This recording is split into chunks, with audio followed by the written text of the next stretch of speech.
Nesse vídeo eu vou trazer para vocês a disparada das ações de Itaú após publicação de seus balanços, uma informação relacionada à briga entre governo federal e política de juros do Banco Central, trazer aqui os destaques do Banco ABC que publicou seus balanços, trazer os destaques dos resultados de Klabin e um recente anúncio de proventos adicionais. Então vem comigo. Salve, salve investidores! Como é que vocês estão? Sempre lembrando que antes de continuar você clica no botãozinho vermelho de inscrever-se para ajudar esse canal, tá bom? E veja só, as ações de Itaú e TUB4 dispararam 6% na presente data após publicação de seus balanços. O Itaú, como eu trouxe para vocês no vídeo anterior, reportou um balanço bastante sólido, que foi impactado pelo efeito Americanas, sim, mas em pouco mais de R$1 bilhão.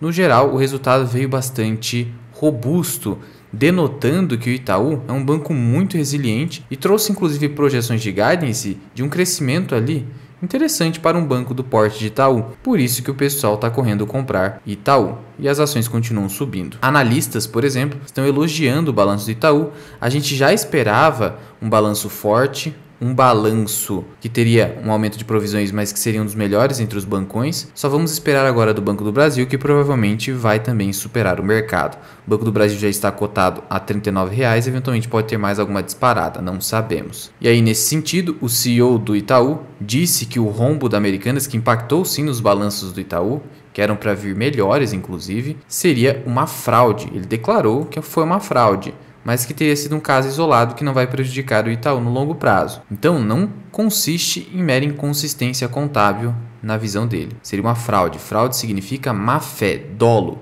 intenção de praticar o dano. Eu prefiro não opinar sobre isso, afinal, o caso é tão obscuro que cada um tem a sua versão. E mesmo olhando-se atentamente para o balanço da Americanas, fica difícil dizer o que de fato ocorreu. Mas o certo é que houve sim prejuízo para uma infinidade de pessoas e instituições. E tratando aqui da guerra, que já virou uma verdadeira guerra institucional entre Banco Central e governo federal, parlamentares, inclusive do PSB, seria o Cajuru, estão questionando o Campos Neto, pedindo por ofício explicações sobre a política de juros que vem sendo adotada pelo Banco Central. Lembrando que o Copom manteve a Selic em 13,75. E aqui no Twitter, o parlamentar petista, por exemplo, disse que nós temos a mais alta taxa de juro real do mundo. Isso aqui é controverso, mas de fato nós estamos com uma das maiores. Contudo, nós sabemos que o nosso IPCA só ficou mais baixo por conta da isenção temporária sobre impostos. Eu acredito que o Banco Central está agindo com cautela, aguardando para ver como vai ficar o IPCA no pós-retorno dos impostos sobre combustíveis, para então pensar em realizar essa redução. Contudo, de fato a guerra continua, tanto que o PSOL apresentou um projeto para tirar a autonomia do Banco Central e facilitar então a sua exoneração, porque hoje existe autonomia no seguinte sentido: o mandato do presidente do Banco Central, ele começa no 3º ano do presidente que o nomeou, que o indicou. Então ele fica 2 anos com o presidente que o indicou e 2 anos para o próximo mandato, que se tiver reeleição, o mesmo presidente, mas se não tiver reeleição, como ocorreu no Brasil, ele ainda tem a garantia de ficar esses 2 primeiros anos. Então essa história aqui está longe de acabar. O presidente do Banco Central vai continuar sofrendo pressões e eventualmente ele pode até pedir exoneração, pedir para sair de tanta pressão que ele está sofrendo. Vamos aguardar. E em relação ao Banco ABC, o banco reportou seus balanços que vieram bem fortes. O lucro líquido foi de incríveis R$ 800 milhões no ano de 2022. Um banco small de R$ 4 bilhões reportando aí um lucro de R$ 800 milhões no ano realmente me impressionou. Foi uma alta de quase 40%. Imagina só se os seus investimentos crescessem quase 40% de um ano para outro. Você ficaria rico rapidinho, né? O ROI do banco foi satisfatório, mais de 16%. Tivemos ali provisão de 117 milhões para o caso Americanas no 4º trimestre. Então o lucro seria ainda maior. O Banco ABC tem uma margem enorme, porque a margem dele é grande. Primeiro, que os juros no país estão altos. Segundo, que o cliente do banco é excelente. São apenas empresas de médio e grande porte. Houve crescimento até mesmo da receita de serviços, todo mundo dizendo que bancos não vão mais ganhar com receitas de serviços, isso não é verdade. A carteira de crédito cresceu bem também, quase 15% em 2022, a Basileia do banco ficou acima de 15%, então um balanço muito bom também. E aí o banco publicou aqui o seu guidance para 2023, e ele prevê aí um crescimento da sua carteira de crédito expandida entre 12% a 16%, um crescimento ainda maior que o reportado em 2022. O crescimento da carteira de crédito no segmento middle, que é o melhor aqui, eu diria, um crescimento substancial entre 35% a 45%. Despesas vão crescer bastante, entre 15% e 20%, isso já era previsto. Índice de eficiência nas alturas. Então, no geral aqui, projeções interessantes para o Banco ABC. Lembrando que, embora tenha havido esse provisionamento, a exposição a Americanas, no caso do Banco ABC, seria de apenas 1% da sua carteira de crédito. Então, o Banco ABC não corre grandes riscos com Americanas. Por isso, conseguiu aí reportar um lucro nesse trimestre de quase 200 milhões. Houve uma queda, mas por que essa queda? Por causa da provisão. Então, imagina só, no terceiro tri, o lucro foi de 218 milhões. Se não fossem essas provisões de mais de 100 milhões, o banco teria aqui um lucro bem maior do que o terceiro tri. Lembrando que o banco segue aí com um valor patrimonial, patrimônio líquido de 5 bilhões, mesmo assim negocia 4 bilhões. Então tem um enorme desconto em relação ao patrimônio. É importante ressaltar que quando você olha aqui para a relação preço-valor patrimonial, você está vendo aqui esse desconto. Se você olhar esse indicador em conjunto com o ROI, que no caso aqui do banco é de 15%, com a projeção de 16%, você verifica o quê? Que o banco está entregando uma boa rentabilidade e mesmo assim negociando a um PVP abaixo de 1. Isso eu considero um desconto, não é recomendação. E finalizando aqui com o Klabin, a companhia também reportou seus balanços do quarto trimestre, apresentou aí um EBITDA ajustado de quase 2 bilhões, 1,9 bilhão. No ano, o EBITDA foi de quase 8 bilhões, crescimento de 1% em relação ao quarto trimestre de 2021 e de 13%, e aqui está o que realmente importa, em relação a um ano e outro, mesmo com toda a queda na demanda e no preço da celulose. O ROIC da companhia se manteve alto, acima de 15%, é um ROIC interessante. O projeto Puma 2 segue aí a todo vapor. A construção da segunda máquina do projeto Puma 2 já atingiu 82% de execução. E essa aqui foi a medição realizada no dia 29 de janeiro. Então isso aqui tende a se finalizar no segundo trimestre de 2023. Teremos aí então após isso um ganho de EBITDA ainda maior para a Klabin. O lucro dela no quarto trimestre foi de 790 milhões de reais. Ela teve uma queda na sua receita e queda no EBITDA.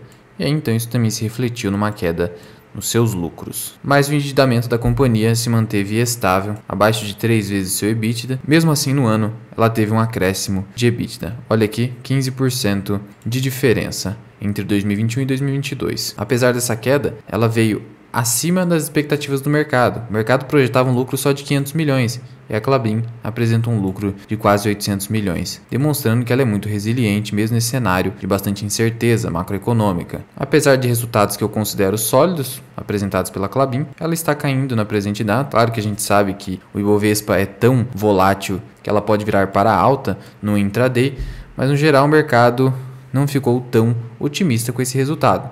A princípio, pelo menos. A própria Klabin disse que esse trimestre foi marcado por um período de menor demanda. Mesmo assim, a companhia conseguiu manter a solidez do seu balanço. Portanto, no geral, em relação à Klabin, tivemos queda nos seus resultados em razão de queda na sua receita. Não é um problema da companhia, é um problema macroeconômico. Agora, o crescimento na receita que houve entre o quarto trimestre de 2022 e o quarto trimestre de 2021 é reflexo dos reajustes de preços realizados ao longo dos últimos trimestres em todas as unidades de negócios da Klabin. Então, basicamente, é reajuste de preço, é o repasse do preço, é o pricing power que nós falamos de algumas empresas que conseguem te proteger da inflação, como seria o caso da Klabin. E aí a companhia, com essa alavancagem financeira, com esse endividamento controlado, anunciou aqui novos proventos. 345 milhões de reais a título de dividendos complementares. Serão 31 centavos por unit, que é a Klabin 11, e 6 centavos por ação ordinária ou preferencial. Eu detenho na minha carteira a KLBN3, que são as ordinárias, inclusive estão negociadas hoje aqui no meu preço médio praticamente, pretendo fazer novos aportes. A 3,85, 6 centavos, que você divide pela cotação, lhe proporciona um yield de 1,5%. Não é um yield espetacular, mas são dividendos complementares. O pagamento desse dividendo ocorrerá no dia 24 de fevereiro, no próprio mês de anúncio, e as ações serão negociadas ex-dividendos a partir do dia 14. Então você precisa ser dono das ações para ter direito ao recebimento desse provento até o dia 13, segunda-feira. Como são dividendos, ainda não há pagamento de imposto de renda. Então são valores livres na sua conta. Sendo que a Klabin costuma pagar de forma trimestral. Ano passado chegou a pagar aqui 30 centavos por ação, proporcionando então aqui um yield de 7,84% nas ações ordinárias. Veja que a cada trimestre a companhia anuncia um pagamento e geralmente paga no mesmo mês ou apenas um mês depois. Se ela simplesmente replicar esses 6 centavos em todos os trimestres, teríamos algo em torno de 24 a 25 centavos. Vamos arredondar para 25 centavos, considerando o pessimismo que casas de análise e bancos de investimento estão tendo com o mercado de celulose, teríamos aí, nas cotações atuais de 3,85, um yield projetado em Klabin de 6,5%. 6 a 7%. É isso que você pode esperar a título de dividendos em Klabin, salvo se o cenário acabar melhorando ao longo do ano. Sendo que a ação não está cara, já sofreu bastante nas suas cotações, por isso que nessa região de preços eu considero como uma oportunidade de compra. Isso na minha visão, não é nenhuma recomendação de investimento, apenas o que estou fazendo com a minha carteira pessoal. E se você quiser se aprofundar mais sobre investimentos, considere se tornar membro do canal associado Mirai. Você recebe conteúdos exclusivos, como esse vídeo aqui, onde eu montei uma carteira de small caps na prática, colocando minha pele em risco, meu dinheiro pessoal, a carteira do 0 aos 100 mil, aulas sobre small caps, aulas de valuation, como por exemplo esta de como calcular o preço justo das empresas pagadoras de dividendos pelo modelo de Gordon, aulas de indicadores da análise fundamentalista, aulas de como investir no exterior na prática, e por falar nisso eu estou utilizando a Nomad atualmente. Eu deixo o link aqui na descrição para você fazer a abertura da sua conta de forma grátis. Você utiliza o código MIRAI45, tudo em caixa alta, para obter um cashback de 2% da primeira operação cambial que você for fazer, até o limite de $20. Mirai45, link na descrição e no primeiro comentário fixado. E aí você também tem aulas de como você faz a gestão de risco da sua carteira e lives exclusivas onde você pode tirar suas dúvidas comigo. Associado Mirai você pode cancelar a qualquer momento. Mas já vai deixando aqui nos comentários o que você achou dos resultados apresentados por Klabin. Você tem na carteira, está no seu radar? Conta aqui pra mim da Mirai. Muito obrigado por ter ficado comigo até aqui. Eu sou o Luan, esse aqui é o canal Mirai Investing. Até o próximo vídeo. Fui!